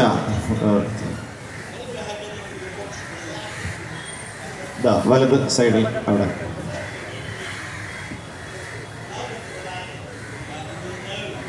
സാർ, ഇപ്പോൾ കുറച്ച് മുമ്പ് സാറ് പറയുകയുണ്ടായി ഒരു ആഴ്ച കൊണ്ട് തന്നെ തിയേറ്ററിൽ നിന്ന് വാഷ് ഔട്ടായി പോകുന്ന രീതിയിലാണ് സിനിമകൾ വരുന്നതെന്നുള്ള രീതിയിൽ. അതായത് ഞാൻ ഈ കഴിഞ്ഞ വ്യാഴാഴ്ച സിനിമ കണ്ടൊരു വ്യക്തിയാണ്. എൻ്റെ ഒരു കൂട്ടുകാരൻ്റെ കൂടെ ഇവിടെ കോഴിക്കോട് കോർണേഷൻ എന്നാണ് കണ്ടത്. അപ്പോൾ എനിക്ക് വളരെയധികം ഇഷ്ടപ്പെട്ടു. അപ്പോൾ IFFKയിലൊക്കെ ഓടിയ പടമാണെന്ന് കേട്ടിട്ടുണ്ടായിരുന്നു. അതുപോലെ തന്നെ ഞാൻ കാണാനുള്ളൊരു കാരണം ഓൺലൈൻ റിവ്യൂ കൊണ്ട് മാത്രമാണ്. അതായത് ഞാൻ വിശ്വസിക്കുന്ന കുറച്ച് റിവ്യൂവേഴ്സ് ഉണ്ട്. ഉദാഹരണത്തിന് അശ്വന്ത് ഗോക്ക് പോലുള്ള ആളുകളുടെ വളരെ സ്വതസിദ്ധമായ ശൈലിയിൽ തന്നെ കാര്യങ്ങൾ വ്യക്തമായിട്ട് പറയുന്നുണ്ടെന്നാണ് ഞാൻ മനസ്സിലാക്കിയെടുത്തോളം. അതുകൊണ്ട് തന്നെ റിവ്യൂ ബോംബിംഗ് ഉണ്ട്, അല്ലെങ്കിൽ റിവ്യൂവേഴ്സ് കാരണമാണ് മലയാള സിനിമ നശിച്ചു പോകുന്നത് എന്നൊക്കെ രീതിയിലുള്ള ആരോപണങ്ങൾ സിനിമാക്കാരുടെ പക്ഷത്തിൽ നിന്ന് ഉണ്ടാകുന്നത് ഒരു തരത്തിൽ യാതൊരു അടിസ്ഥാനമില്ലാത്തൊരു കാര്യമല്ല. ഈ ഒരു കാലത്ത് ഇത്രയും സോഷ്യൽ മീഡിയ ഇത്രയും ആക്റ്റീവായിട്ടിരിക്കുന്ന ഒരു കാലത്ത് റിവ്യൂസ് സിനിമയെ ബാധിക്കുന്നുണ്ടോ എന്ന് ചോദിച്ചാൽ തീർച്ചയായിട്ടും ബാധിക്കുന്നുണ്ടോ എന്ന് ചോദിച്ചാൽ ബാധിക്കുന്നുണ്ട്. അത് ബാധിക്കാൻ പാടില്ലാത്തൊരു കാര്യമാണെന്നോ അങ്ങനെയല്ല ഞാൻ പറയുന്നത്. ഒരു കാരണം ഇപ്പോൾ നിങ്ങൾ തന്നെ അദ്ദേഹത്തിൻ്റെ പേരെടുത്ത് പറഞ്ഞു, അപ്പോൾ അദ്ദേഹം മോശമായിട്ട് ഒരു സിനിമയെക്കുറിച്ച് പറഞ്ഞു കഴിഞ്ഞാൽ ആ സിനിമ കാണാതിരിക്കാനുള്ള തോന്നലായിരിക്കും കൂടുതലുണ്ടാവും അല്ലേ? അപ്പോൾ അത് ബാധിക്കുന്നുണ്ട്, ഒരു സംശയമില്ല. പക്ഷേ അതിനെ ഭയന്നിട്ടോ അല്ലെങ്കിൽ അതിനെ ശരിയാക്കാൻ പോവുകയല്ല ചെയ്യേണ്ടത്. ഒരു സിനിമ ചെയ്യാൻ നിൽക്കേണ്ട ഒരാൾ റിവ്യൂവേഴ്സിനെ നന്നാക്കാൻ പോവുകയോ എങ്ങനെ പറയണം എന്നുള്ളതിനെക്കുറിച്ച് നമ്മളിവിടുന്ന് ക്ലാസ് എടുത്ത് കൊടുക്കുകയോ അല്ല ചെയ്യേണ്ടത്. മറിച്ച് വളരെ കമ്പലിംഗ് ആയിട്ടുള്ള സിനിമ നമ്മുടെ ജോലിയിലാണ് ശ്രദ്ധിക്കേണ്ടത്. വളരെ നല്ല സിനിമ ചെയ്യാനാണ് ശ്രമിക്കേണ്ടത്. എത്ര നല്ല സിനിമ ചെയ്താലും എപ്പോഴും അത് ഇഷ്ടപ്പെടാത്ത ഒരാളുണ്ടാവും. അത് സ്വാഭാവികമാണ്, അതിൽ തെറ്റുമില്ല. കാരണം ഒരു സിനിമ നമ്മുടെ കയ്യിൽ നിന്ന് നമ്മൾ പുറത്തോട്ട് പോയി ഒരു തിരക്കഥ അത് പുറത്ത് വന്നു കഴിഞ്ഞാൽ അതിന് കാണുന്നവരൊക്കെ അതിൻ്റെ ഓതറാണ്, കാണുന്നവരൊക്കെ ആ തിരക്കഥയുടെ ഭാഗമാണ്, അവരും കൂടെ ചേർന്നിട്ടാണ് അത് എഴുതുന്നത്. അപ്പോൾ അവർക്കത് ഇഷ്ടപ്പെടാത്തതുണ്ടാവാം, സ്വാഭാവികമാണ്. നമ്മൾ ആട്ടം എന്ന സിനിമയെക്കുറിച്ചുള്ള ഡിസ്കഷനാണ് ഇവിടെ ഇരുന്നത്. തീർച്ചയായും ആട്ടം സിനിമ കാണുമ്പോൾ നമ്മൾ സാധാരണ സിനിമ കാണുന്നത് പോലെയല്ല. സിനിമ അവസാനിക്കുമ്പോൾ നമ്മളൊരു ഐഡൻറ്റിഫിക്കേഷന് വിധേയമാകുന്നുണ്ട് എന്ന് ഞാൻ തീർച്ചയായും കരുതുന്നു. സത്യത്തിൻ്റെ കൂടെ നിൽക്കുക എളുപ്പമാണ് എന്നെല്ലാവരും പറയും. പക്ഷേ ഈ സിനിമ കാണുമ്പോൾ നമുക്ക് ബോധ്യപ്പെടുന്നത് സത്യത്തിൻ്റെ കൂടെ നിൽക്കുക എന്നുള്ളത് നിങ്ങളുടെ പേഴ്സണൽ കാര്യം വരുമ്പോൾ നിങ്ങൾ സത്യത്തിൻ്റെ കൂടെ നിൽക്കുന്നുണ്ടെങ്കിൽ മാത്രമേ സത്യത്തിന് വാല്യൂ ഉള്ളൂ എന്നുള്ളതാണ് ആ സിനിമ വേറെ നിരയിൽ പറഞ്ഞു വെക്കുന്നത് എന്ന് ഞാൻ കരുതുന്നു. ഒപ്പം അദ്ദേഹം നേരത്തെ സൂചിപ്പിച്ചതുപോലെ തിയേറ്ററുകളിലാണ് ഒരു സിനിമയുടെ ജീവിതം, തിയേറ്ററാണ് നിർണ്ണയിക്കുന്നത്. തീർച്ചയായും ആട്ടം വീണു പോകരുത്. ഭാവിയിൽ ഇങ്ങനെ ഒരു സിനിമയുണ്ടായ കാലത്ത് നിങ്ങൾ എന്ത് ചെയ്യുകയായിരുന്നു എന്ന ചോദ്യത്തിന് നമുക്ക് ഉത്തരമുണ്ടാകണം. ഞങ്ങളതന്ന് കണ്ടിരുന്നു എന്നത്. തീർച്ചയായും ഈ സിനിമ ഞാൻ 2 വട്ടം തിയേറ്ററിൽ വെച്ച് തന്നെയാണ് കണ്ടത്. ആദ്യം കണ്ടപ്പോൾ ഫിലിം ഫെസ്റ്റിവലിൽ നിന്ന് തൊട്ടടുത്ത സിനിമയുടെ ക്യൂവിൽ നിന്ന് എഴുതി ഒരു പത്രത്തിന് അയച്ചു കൊടുക്കുകയും പിറ്റേ ദിവസം അത് പത്രത്തിൽ വരികയൊക്കെ ചെയ്തിട്ടുണ്ട്.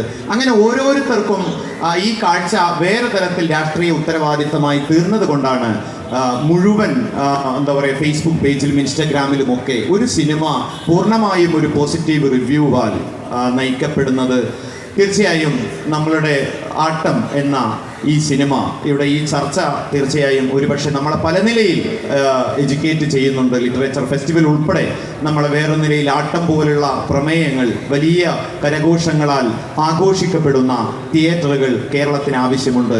ആ കാലമായിരിക്കും തീർച്ചയായും ഇതിനേക്കാൾ മെച്ചപ്പെട്ട ഒരു കാലമെന്ന് പ്രതീക്ഷിച്ചുകൊണ്ട് നിർത്തുന്നു. നന്ദി, നമസ്കാരം.